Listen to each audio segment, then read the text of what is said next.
baby possession video. We got the untold secret on how Nikola Jokic dominated the 2023 NBA playoffs. Let's get to it. Nikola Jokic has captured the attention of the entire basketball world. What he's done has literally never been seen in the history of the NBA. And just like how we today marvel at what Wilt Chamberlain did about a half a century ago, future hoopers in 10, 20, 30 years are going to look back at what the Joker did, athletic and they're going to be in complete disbelief. I mean, total points, rebounds, and assists. He led in every single one?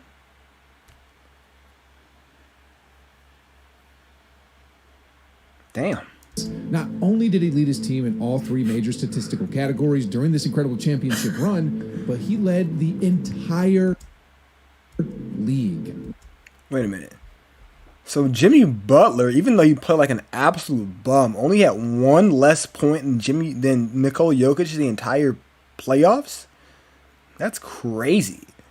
I thought he would have blown him out the water.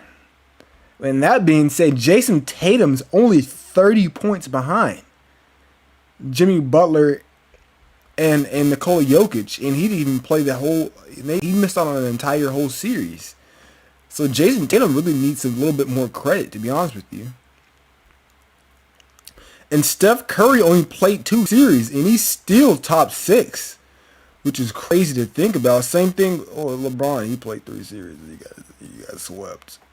But it's crazy. Rebounds, AD. Jokic only beat him by 28, which is crazy. He beat Adebayo, which is why it shows why Adebayo was an absolute bum that he got beat by Anthony Davis. Jason Tatum's up there.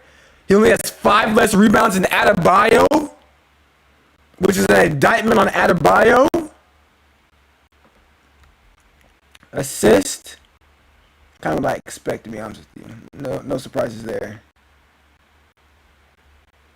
Then on top of that, his efficiency was off the hook.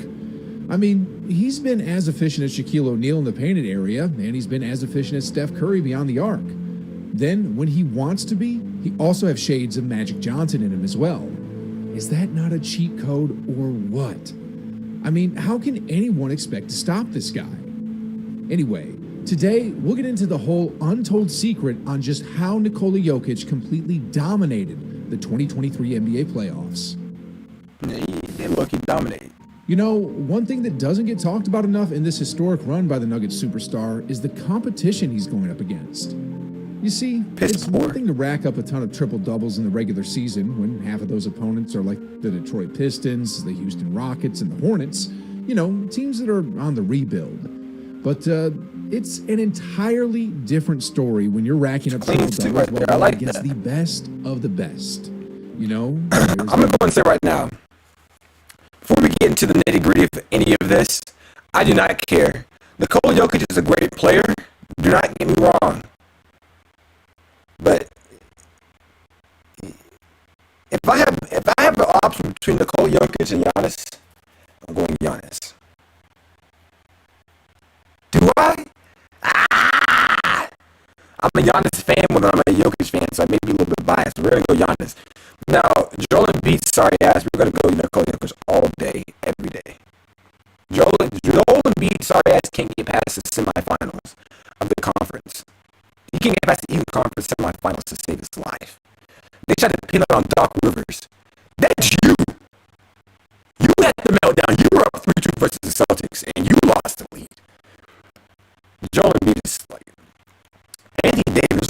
Can you remember there was a once upon a time Anthony Davis was without a doubt better than Nikola Jokic?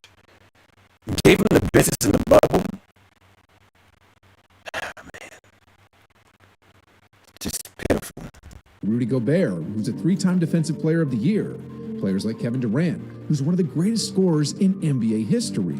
Okay, are we really saying?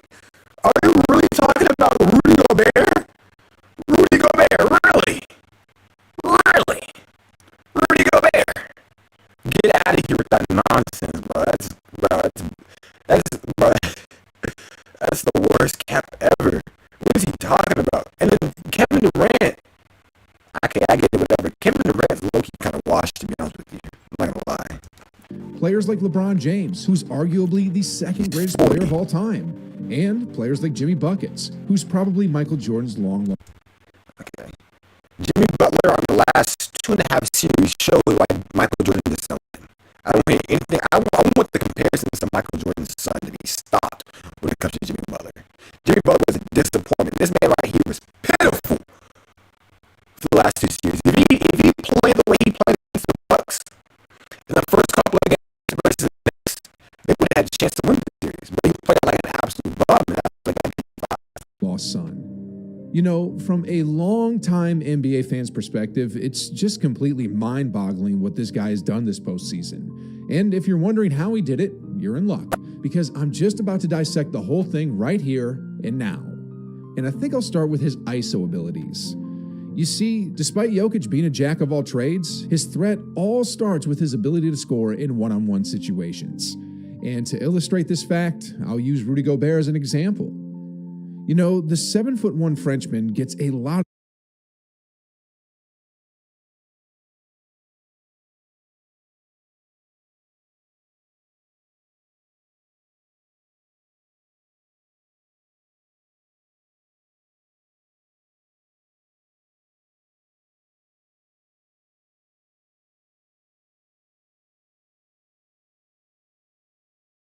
of slander in the NBA because of his offensive limitations. But when it comes to defense, no one doubts him. His unique combination of size, length, speed, and instincts makes him one of the best defensive players in the league today. But look at what Jokic does to him here. After sizing him up, the Joker shot fakes, then takes 3 dribbles to the basket. From there, he fakes one direction, then spins the other. Then once Gobert bites on the bait, Jokic spins again, and from there, it's just a wide open layup. Here's another look. So, as y'all can see, Jokic has the ball outside the perimeter. As he dribbles to the basket, he does a little hop step and fakes the pass. That completely faked out Gobert, and from there, he simply spun for the wide open layup. What I'm trying to emphasize in these examples is the fact that even against one of the best defenders in the league, who has both a height and reach advantage, the Joker's skills make him a tough cover. And if a smaller defender gets matched up onto him somehow, then just forget about it. The Joker will just power through with brute force and get some of the easiest buckets you'll ever see. I mean, as Shaq would say, this is barbecue chicken. Oh, and before I forget, if you give him any space at all for open looks, whether it's in the mid-range or beyond the arc, he'll just shoot it right in front of you. His offensive arsenal is literally complete, and he pretty much has a counter against anything and everything, and the thing that makes him even more deadly in these situations is the fact that he's efficient. I mean, just look at these numbers. 55% from the floor overall, and 46% from beyond the arc? Sheesh, guys. Shaq in the paint and Curry from 3 isn't too far off from what Jokic did in this championship run. So yeah, at this point, as you guys can see, single coverage against him is a recipe for disaster. With his size, touch, and shooting abilities, teams will find themselves in deep trouble if they don't send help. But the thing is, even if they do decide to double team, they're in big trouble as well. You see, the team is built around Jokic, and whenever an extra defender comes in to help, he doesn't hesitate at all to find the open man. Time and time again in the 2023 playoffs, these double teams led to wide open threes. And the thing is, he's surrounded by knockdown shooters. So, as you guys saw, this guy dominates in one-on-one situations no matter who's defending him, and if they send help, that's also a recipe for disaster. And you know what? The crazy thing about this all is the fact that this is just the tip of the iceberg when it comes to how Jokic has dominated the 2023 NBA playoffs. Yeah, I'm not kidding, guys. You see, in addition to skills, the Joker has incredible basketball IQ. And with that, he has an uncanny ability to see plays develop before they even happen. And as a result, defenders sometimes have no idea what just hit them. And if you're wondering what I mean, just take a look at this play here. Jokic is at the free throw line, being guarded by Bam on this play. He sets a screen for Murray on this play, and once Gordon feeds in the entry pass, without even wasting a second, Jokic immediately throws it for Murray, who gets the wide open dunk. the Heat had no idea what just happened. And the same thing happened here. First, Jokic sets the screen for Murray. Then, as he rolls towards the basket, Murray throws it to him, and in a split second, and with just one hand, he throws in a touch pass to a cutting Gordon. To him, and in a split second, and with just one hand, he throws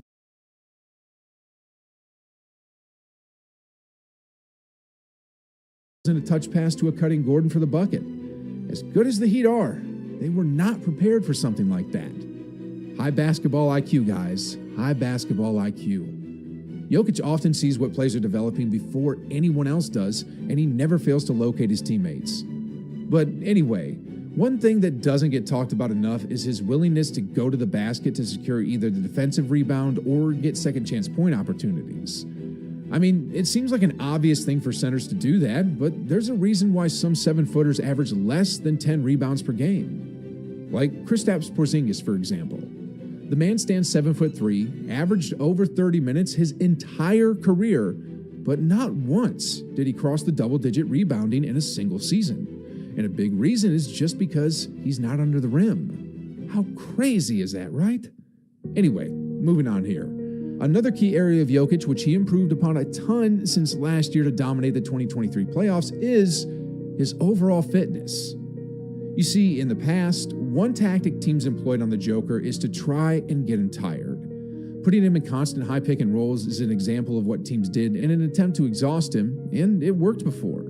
I mean, just look at his regular season statistics from last season. The man was really effective in the first quarter, shooting 65% from the field, but by the time the fourth quarter rolled around, that efficiency dropped down to just 50%. He became mortal. But then, look and compare that with this season, where he was 63% in the first quarter, and although his efficiency does dip a bit in the fourth, it's still at 56%, which is still pretty elite. Anyway, one other area of his game that doesn't get talked about enough is his defense.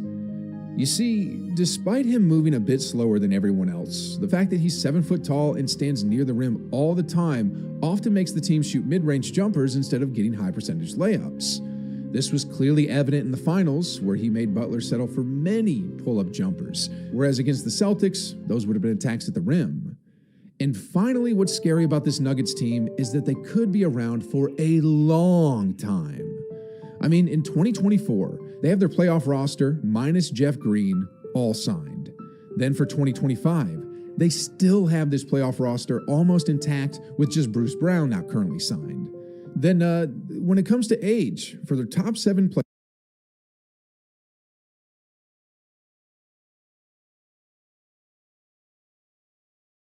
players, which includes the starters plus Bruce Brown and Christian Brown, the oldest player is KCP, who's currently 29. Man, guys, this Nuggets team is clearly in a position to compete for championships for a long time, and Michael Malone, in one of his post-game interviews, said this about this team. We're not satisfied with one. We want more. We want more. I hope he didn't just make the same mistake LeBron did. But one thing's for sure at this moment, now that they're the champions, they're going to have a target on their backs from day one of next season, and 2024 is going to be off the hook.